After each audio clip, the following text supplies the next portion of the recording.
I'm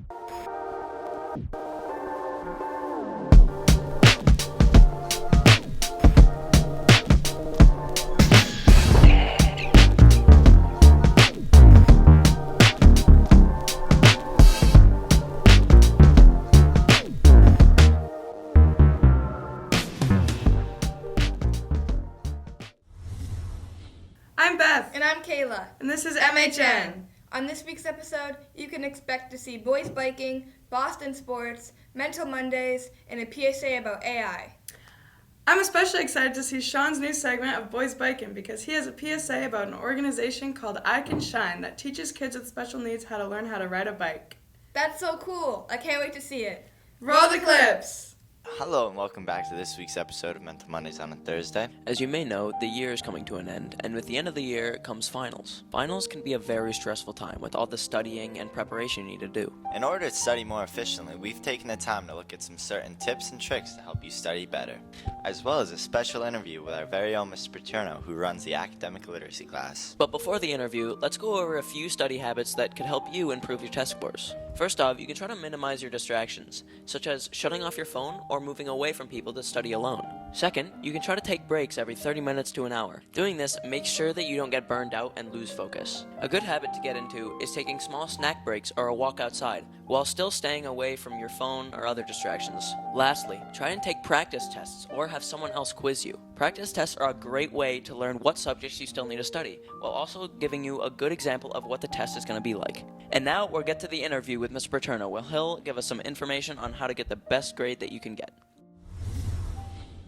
Hi, Mr. Paterno. We know you teach the academic literacy class, so we had a few questions today about how you should properly study. Would you recommend studying alone or with a group, and what are some benefits to both of those? Well, I think that depends on what type of student you are. I think sometimes if you're studying with a partner, then the two people could get distracted and lose track of what they're trying to do. But I think if you're studying with a partner, it's fine as long as you guys are all on the same page and you all want to get the job done. How long would you recommend each student should study each day? There are limitations to how long people can stay focused. So as long as you're taking breaks, usually about every 20 to 30 minutes or so, pretty much just study as much as you want or as much as you need to. Overall, what would you say the best study strategy is? I think that kind of depends on what kind of a learner you are. I think one of the keys is repetition. I always kind of wince when students talk about memorizing stuff because I always like to look at my classes and understanding the material from a point of understanding rather than memorizing stuff. Awesome. Thank you. Thank you to Mr. Paterno for taking the time out of his day to be interviewed. I hope it really helped a lot of you. It looks like that'll be all for this week's episode of Mental Mondays on a Thursday. We hope all of you do as well as you want on your final exams, and we'll catch you next week.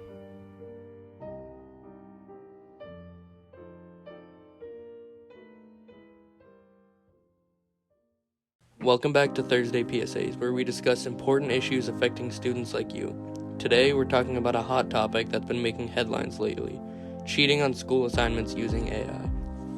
That's right, JT. With the rise of sophisticated language models like ChatGPT, it's become easier than ever for students to cheat on their homework, essays, and even exams. But let's be clear, folks. Cheating is not only unethical, it's also illegal and can have serious consequences. If you're caught, you could face disciplinary action, fail the course, or even get expelled. And don't think you can fool your teachers or professors by using ChatGPT. These AI systems are designed to learn from vast amounts of data and generate unique responses based on the data. But they can also be easily detected by plagiarism software that many schools use. That's right, ChatGPT is a powerful tool that can help you learn and improve your writing skills. But it's not a shortcut to academic success. The only way to truly succeed in school is through hard work, dedication, and integrity. And if you're struggling with a particular assignment, don't be afraid to ask for help from your teachers, peers, or tutors. There are plenty of resources available to help you succeed without resorting to cheating. So to all our viewers out there, remember, cheating is never the answer. Don't risk your academic career and your future by taking shortcuts. Use ChatGPT responsibly and always prioritize honesty and integrity in your academic pursuits. By the way, this was all written by ChatGPT. Thank you for listening. I'm Evan, and welcome back to Boston Sports News.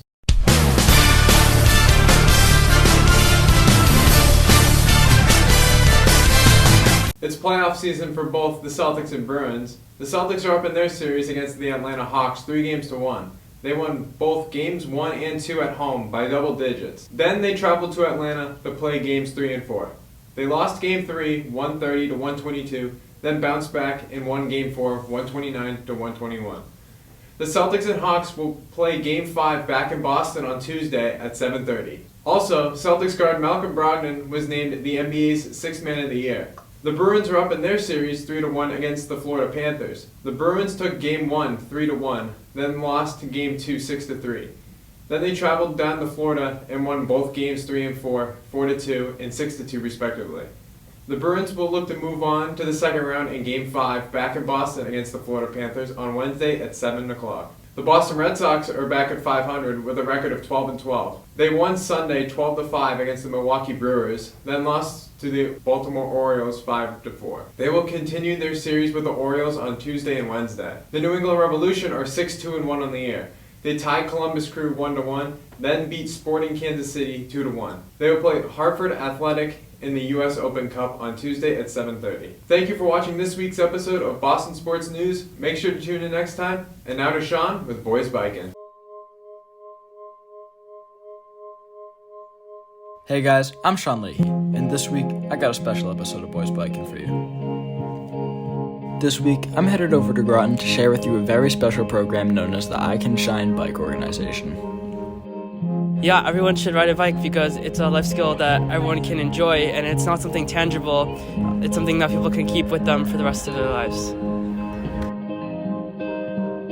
The iCan Bike Organization, I think the main purpose is to teach youth and adults with special needs how to ride a bike, but in doing so, the youth gains confidence. They realize they can do something they thought they'd never be able to do. The parents start to see their youth differently because they got a skill that nobody said they could get. They start to give their youth independence. The youth can start to engage with others who want to ride a bike. The family can have fun and joy. I've been working with iCan Shine since 2015. We had to take a couple years because of the pandemic. But yeah, this is our 7th Emerson Health 7th bike camp. I love iCan Shine. They're incredibly organized. You know, when I started to decide that I wanted to teach children and adults with special needs to ride a bike, as a physical therapist, I started looking around at programs. This is the program. They run 100 camps in 36 states and 4 provinces every summer. They have 14 fleets, meaning they have 14 teams that go out across the country. Typically, people with Down syndrome have a 90% chance of not learning to ride a bike. People with autism have an 80% chance of not learning to ride a bike.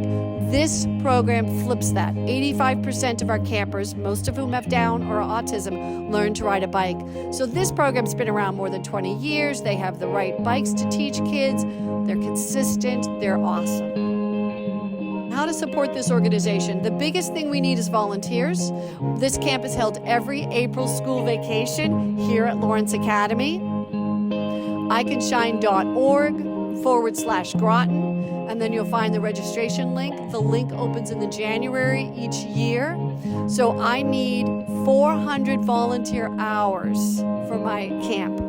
So that could be 80 volunteers, because I need 80 volunteers a day, or as it works out, about 120 volunteers, because people can come once, twice, half a day, all day, or each session all week, or one session every day. So we will take volunteers as little as one time. So this is a great community service that you can do for yourself and your high school.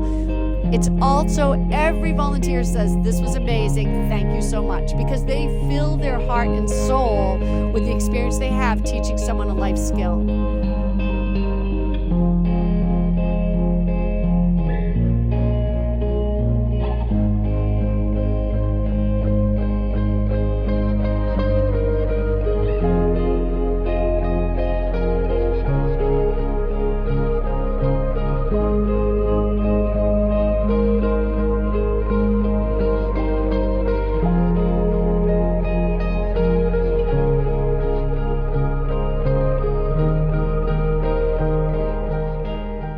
Thank you for watching this week's episode of MHN. I loved watching all the segments this week. Have a great week, Tigers!